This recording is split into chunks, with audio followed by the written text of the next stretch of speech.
staff raised the issue that it all seems to be the black staff that management are picking on. Did a black worker end up writing a letter of resignation, citing racism as the reason for her departure? One particular worker was, she was so downtrodden by the whole issue, and she was particularly being picked on as well, quite severely, that she said she can't stand it anymore, and she's going to leave and resign. And wrote a letter saying And so. wrote a letter saying so. And wrote a letter saying that it was racism that had driven her out. Oh, yeah. Did you begin to hear about racist comments being made by Anya Owolade, the manager of the section? Yeah, I've heard of it.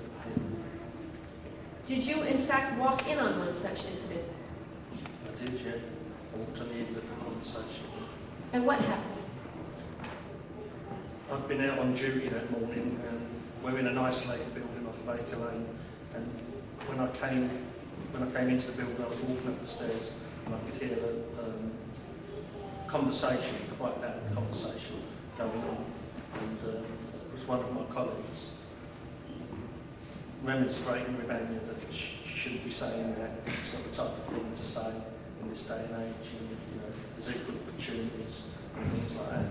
As I got to the top of the stairs, and I walked around, there was the two colleagues, Anya and a colleague of mine, arguing about this incident. And what was the race of the colleague that was there? West Indian. And what did she tell you Anya Owolade had been saying? Well, and while I was there, Oh, go ahead. it was repeated, because the conversation was still going on. Anya was stating that West Indian women have more illegitimate children than white workers, things like that, and said she could justify it. And what was your black colleague saying? No, that's wrong, you shouldn't be saying that. You can't say things like that. Would you say that your black colleague was very upset by these comments? Yeah. Did she appear offended to you? She was offended, that's why she kept remonstrating with Anya to say to her, you know, not in an aggressive manner, but in a way that, you know, you shouldn't be saying these things, Anya. You can't say these things in this day and age. Would you say that Anya Owolade registered her offense? No, she dismissed it. She didn't even make eye contact with her. She just dismissed it. Did she ever apologize for making these racist comments? Not in front of me, no. How would you describe, in the course of the years that you've worked in community alarms, how would you describe Anya Owolade's view or attitude towards black people?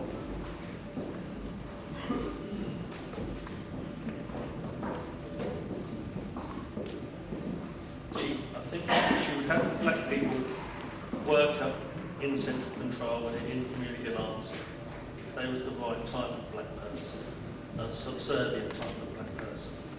She would have. Anybody who spoke up or was a little bit too loud for her, they were suddenly picked on and outed. Now, you ended up standing on the side of your black colleagues around the issues of racism and community alarms. Do you think you were victimized for that? Yeah. Was there an investigation done into the management of your section, including around the issues of racism? Yeah, at least two, yeah. Who conducted the investigation? Dorothy Quest. Did you personally raise concerns about race discrimination in the section during that investigation? I had a 3-hour investigation with Dorothy Quest and all the issues were raised. Did the report that ended up being issued bear any resemblance to the complaints you and others had made? Considering that I think 13, 14 people were interviewed, ranging from an hour to 3 hours, the concluding report was 2 pages, one of which, the first page, was apologising for the length of delay. For the length of delay? Yeah, in writing the report. The second page went on to describe her version of final report on her findings. And what were those findings like compared to what people had been telling her was going on?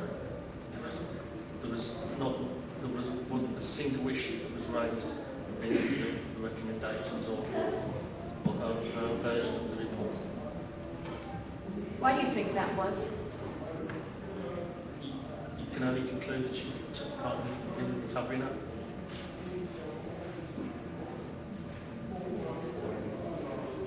Did you end up signing a letter of complaint to the chief executive, along with 6 other colleagues, about race discrimination in the management of community alarms? Did you? Did the chief executive, Faith Boardman, ever do anything about that complaint? No, to my knowledge. It was apparently handed down to Jamestown Pollution personnel to deal with, to return to us several months later to say that they're not going to look into it as they didn't view it as a complete complaint. We didn't do it procedurally correct. What did they say you hadn't done? Although all our names were printed on the complaint, they said it wasn't signed, so therefore they couldn't look into it. But it took 4 to 5 months for them to return it to us to say that. Did you then sign it and return it back? We all then signed it and returned it. Did you get any call or letter for the beginning of an investigation to occur then? No. How long ago was that?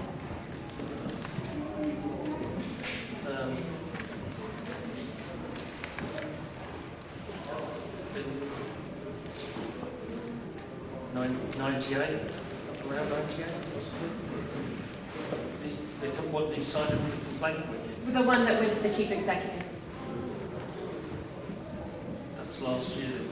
Yeah. So that was several months ago. Yeah. And still no word. No.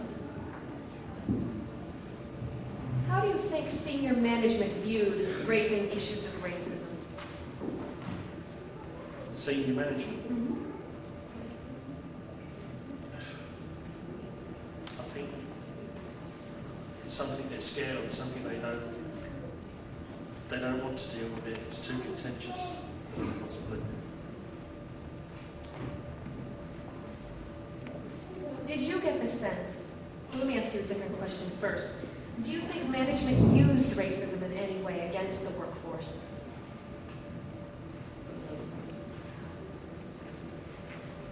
Could you elaborate?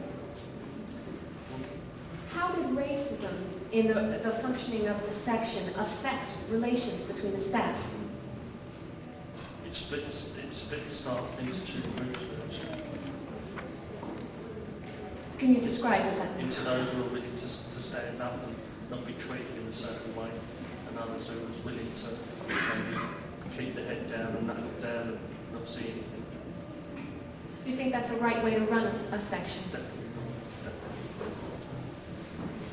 Did you think that Anya Owolade had the backing of senior management? That was our belief, yeah. Nobody could have got away with all of that and still nobody listening to what we're saying. How would you describe what the working environment was like in community alarms?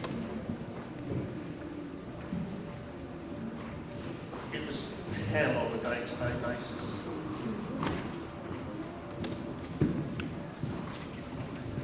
Yeah. Your job was to care for people. Yeah. Did you feel like it was like working in a caring environment? It's the most uncaring environment I've ever worked in. How did you sometimes feel when you went to work? You could feel sick, you could feel your stomach tightening. Particularly in our building, when you drove into the car park and you could see all the managers' cars there, you knew you was in for a tough day. When you saw all their cars there and you were on shift on your own, you knew you was in for a tough day. And that is because they had targeted you as somebody who'd spoken out about race issues. Yeah, amongst others, yeah. Did you try to take these matters to the branch secretary of the union? Yeah. several occasions. What was his response?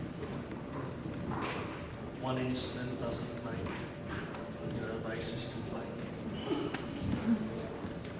Did you then compile a diary of incidents for you? I've compiled a diary for myself and of incidents that happened to my colleagues since, me personally, since 1995, 96. And did several members of the community alarm staff then speak to the union branch official and describe all of these incidents?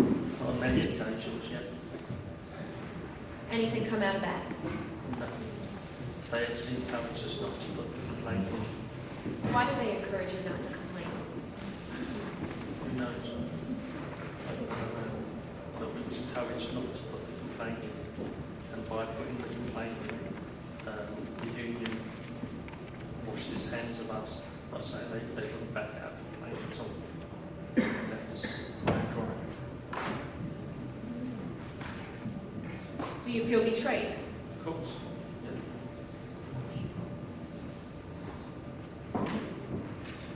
Do you feel the union should have supported the fight against racism you were trying to make?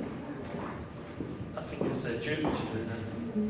They should have done it in unison.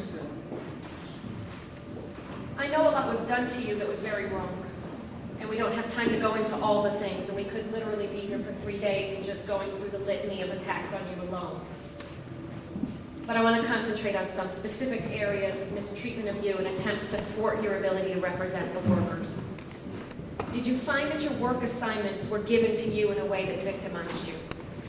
Definitely, yeah. What was done? Over a period of time, yeah. Can you describe that a little bit?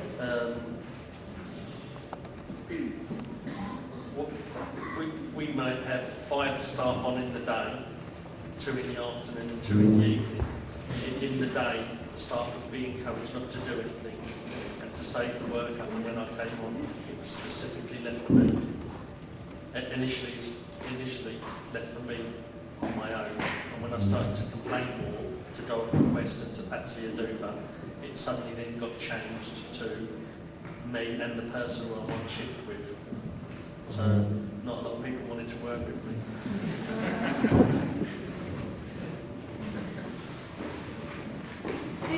Did you receive a phone call from somebody warning you that something might happen to you?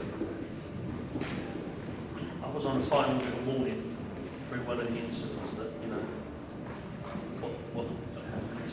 And so I was having to tread carefully. I had tried various times to seek help from union officers. When I received this final written warning to know I wouldn't last long in there, if they'd got me on a final written warning, I was quite happy. They'll get me on something else within the time period that I'll be on that final written warning. And I received a phone call at home from a person who doesn't want to be named, and wasn't exactly part of their sort of intimidating management, and wasn't part of them, and said to me that I'm to be very careful when I go on shift tomorrow. When you go on shift the next day? Yeah. Did you start to try to protect yourself from potential allegations that would be made against you? Yeah, of course, yeah. What did you do? We had to arrange it with each other. Many times when the management, part of their tactics would be to isolate you on your own, and with 3 or 4 of their witnesses, they would make up things and then say, this was a witness, this was a witness, this was a witness, and you had no witness. So we had to, me and my colleagues, we had to swap shifts with each other to make sure that there was at least 2 of us on so we could be witnessing each other. And that happened on many occasions. At the end of one particular shift, did Anya Owolade summon you to accuse you of not having done the pile of work that was left for you? Yeah, on more than one occasion, but yeah, one specific, yeah. What happened in that particular conversation? When I was starting shift and all their cars was in the building as usual. When I went on shift, I was called into the office to say that the previous day, the workload that was left wasn't done. I'm not doing the required number of call-outs, which was one of the jobs we had to do. And was that true? No, definitely. And did you then prove that it wasn't true? I went and got the book in the office. I remonstrated with Anya. I know I did that. I know I did that. Even in my mind, but in the past they will falsify books go missing and everything else. But I thought, I know I did that job. I know I did it. And I went and got the book and I counted them all out to her. And you proved you had done all the work? I proved I'd done that book. Then what happened in the conversation? She changed it to, well, it wasn't the number of call-outs she did, it was the way you did it. And all of a sudden the manager appeared behind me as well. And then they went on to say that the workload wasn't done and lots of other things, and balls with their favour saying at the end of it, you could be facing disciplinary action. And how did you respond to this? I said, no, I'm not taking any more of this. I know I've done the work. I'm going to see Dorothy Quest. And did you then? So you said, I'm going to go see Dorothy Quest. I'm going to sort this out.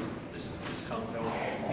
So you'd had enough, and you went to go see Dorothy Quest. Yeah. What'd you say to her? I told her, incidents. I've been to Dorothy many times about the treatment of myself and staff, and she gave me a sympathetic ear for about an hour, and she said to me as well on this occasion that she doesn't doubt what I'm saying to be true, that Anya's very subtle. I said, there's no such subtlety, that's not subtle, what she's doing, it's not subtle. Did she tell you she'd sort it out?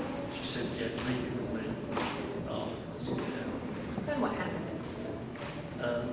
By the time I got back to the office, she must have already spoke to Anya via the phone. I was blamed. On that occasion, I was blamed for it again. What did Anya Owolade say you had done? So, What did Anya Owolade say that you had done? one of their other tactics as well was to say that, contrary to what I'd said to Dorothy, that wasn't true at all. And then I burst into the office, ranting and raving, and waving my arms in the air in her face in a threatening manner, and barricaded her in the office. And she felt so threatened. She felt threatened. What did she say you were trying to do? She felt that I might physically attack her. She felt that you might physically attack her.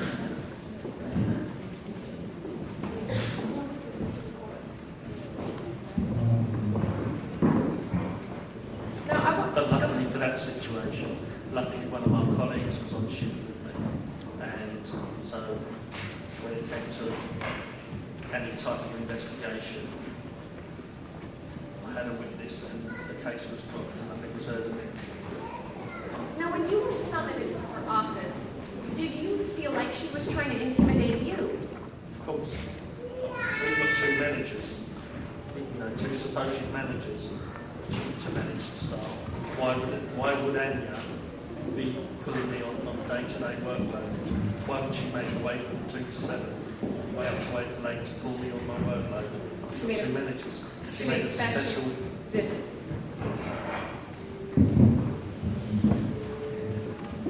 What did Dorothy Quest end up doing about it?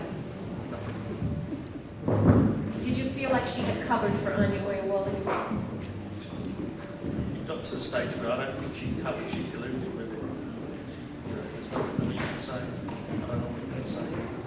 The times we went to Dorothy, Patsy and Duba, nothing was done about anything. Did you eventually go off sick due to the stress of all of this? Yep, I did, yeah. Now, a case came up of 2 black women workers from your section that Anya Owolade was trying to get dismissed. Did you turn to Alex Owolade for help at that time? Yeah, we did, yeah. You were the steward, you were off sick. And did he agree to come on board? Did, sure. Are you aware that there were issues of race discrimination raised by Alex Owolade in the course of defending these 2 black women workers. Yeah, I'm aware of it. Are you aware of verbal statements in leaflets that cited problems of race discrimination in the section? I'm aware of it. Do you think it was right to put those statements in those leaflets?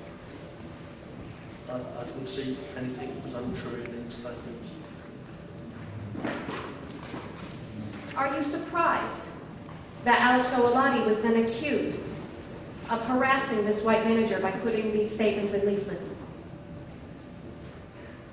I'm not surprised. I'm not surprised by anything in this council, no.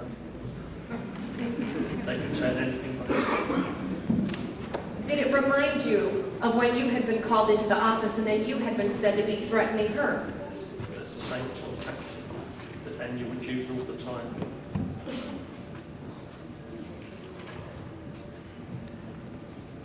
Was this manager capable of lying to protect her regime? Her Anya, Yes. without a doubt. Yeah. Okay. I want to draw your attention to a particular occasion of that. Did Anya Owolade try to prevent you from holding a union meeting? Yeah. What did she do? I was on Anya, with a little bit of background, any meeting that we held, and Anya would try to disrupt it on the grounds that contingencies of the service. So it was really hard for us all to meet together, to form our views and to see a way of action. So Anya would thwart any attempt for us to get together. So a lot of people agreed to come in on their own time, but it so happened that I was the person on the shift.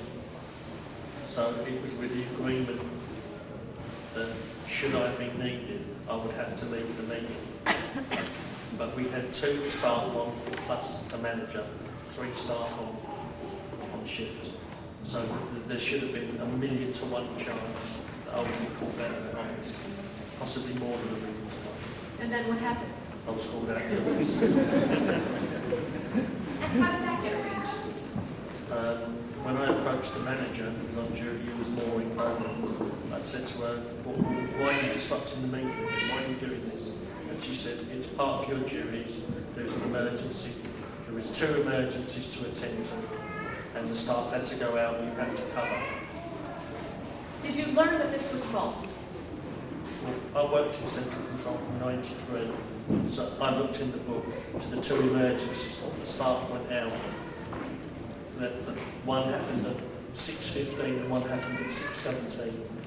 Now, the type of emergencies they went out on as well just don't happen like that. And so I photocopied the book, took the details down, and actually run one of the clients as well. And did you learn from the staff who were on duty at the time that they had been told to falsify those books? Yeah. Once it was learned that it became common knowledge that I'd photocopied the book, and I'd actually run one of the tenants who an officer was supposedly sent out to. She said she's not on the floor, she hasn't been on the floor, and she's not likely to be on the floor. So I said, well, you've apparently run in for help. She said no. She hadn't run in for help. She hadn't run in for help. And her pendant was working okay. Did your colleagues tell you what was said to them by Anya Owolade when all this came out? When all this came out, it was said that at the time, this came out afterwards, that it was said at the time that Andrew had called the 2 staff and the manager was on duty. He said, all things making a big fuss about this, and the buck stops with you. She said that to her manager. So she let them know who was going to be pinned for it. Yeah. And then you had brought this to Dorothy Quest.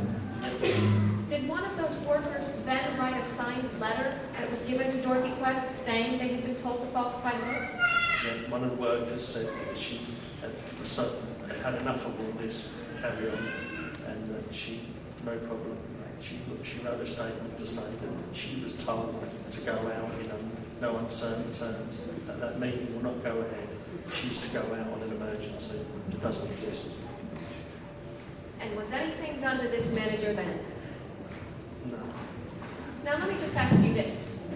If there had been that kind of physical proof of any one of the workers having falsified books like that for some kind of nefarious reason, what would happen to those workers? In our section, you'd be sacked. Gross misconduct? Gross misconduct, falsification of documents, is gross misconduct. What do you think would have happened to you? My feet would have touched the ground. I'd been out. Is this to you another example of how Dorothy Quest had covered up? Without a doubt. She actually blamed the situation on me. She blamed it on you. How was it your fault? I didn't, with foresight, I should have arranged the meeting with a little bit more thought. To provide for all of those unforeseen contingencies like lies. Yeah.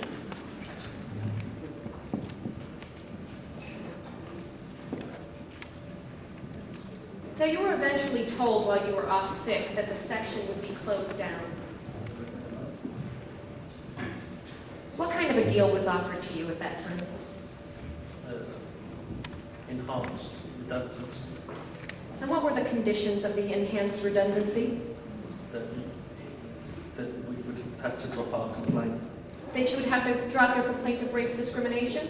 Yeah. And if you did not accept the enhanced redundancy and drop the complaint of race discrimination, but tried to come back to work for Lambeth Council, what were you told would happen to you? I wouldn't get a job. That you wouldn't get a job? And were you told that you might face any charges when you came back? 2 charges, disciplinary action. What would the charge be? Whatever Andy decides.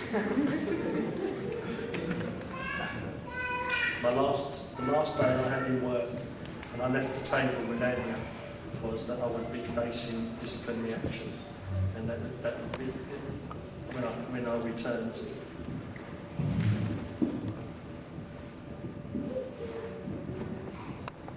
Did you accept the deal?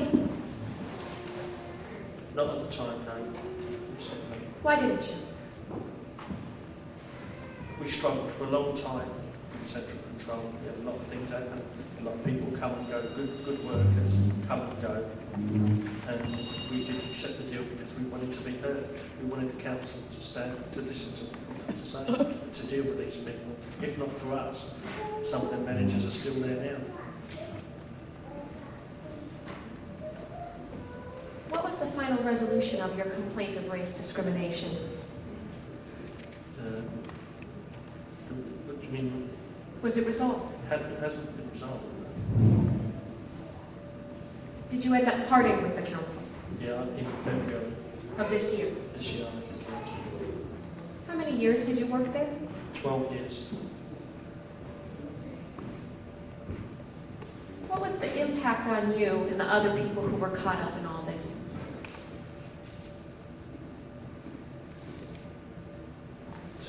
Something that never should have happened. Something that should never have happened. It could have been, it should have been nipped in the bud in the early stages. And it could have been. But nobody wanted to listen. The union, the council, nobody. So Alex wanted to listen. I'm sorry, I missed that. It was only Alex who wanted to listen to us. Who would speak with us and help and advise us. And then what happened to him? You see where he is now. Despite all this, would you make the fight again? Without doubt.